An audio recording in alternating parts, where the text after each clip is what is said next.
Alors nous sommes devant le ministère de la Santé aujourd'hui, puisque nous avons rallié un collectif qui s'appelle le collectif du 12 mars et qui est un collectif qui a pour but de dénoncer la violence de plus en plus croissante envers les soignants, envers les professionnels de santé en général. C'est un mouvement qui englobe énormément de professionnels de santé. Tous les métiers de la santé sont concernés, particulièrement les infirmières libérales, puisqu'elles se déplacent à domicile.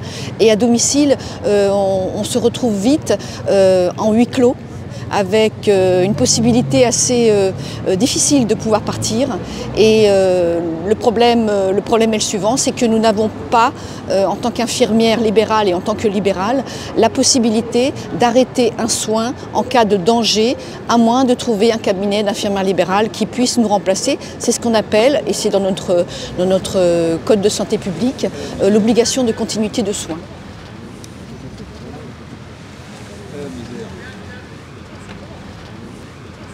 Ces agressions, effectivement, on ne les subissait pas, je trouve, auparavant.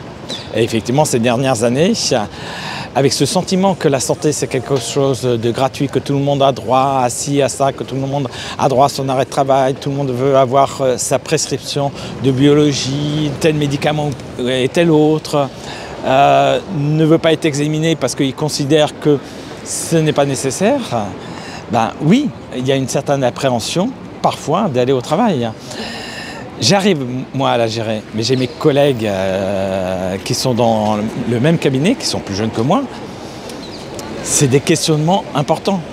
Mes internes que j'ai et que je forme à mon cabinet, ils ont déjà vu des agressions verbales. C'est pas très engageant pour leur futur. Je suis ici avec beaucoup de confrères et puis d'autres métiers de soignants pour demander des garanties de sécurité pour les soignants, d'avoir de plus en plus de protection de la part du gouvernement par des mesures concrètes au quotidien avec des contacts avec les forces de l'ordre autour des cabinets et aussi des demandes auprès du Parlement.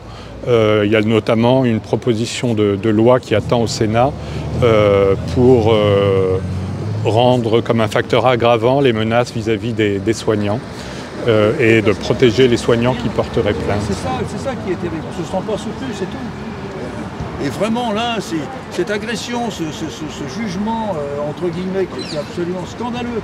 3 mois d'intérêt général pour avoir pété le nez d'un médecin, fracture ouverte. On attend une prise de parole du ministère forte. On attend que les médecins puissent travailler dans de bonnes conditions, dans des conditions de sécurité. Vous savez, moi je suis dans un groupe de 5 médecins, on n'a jamais vu ce genre d'agression.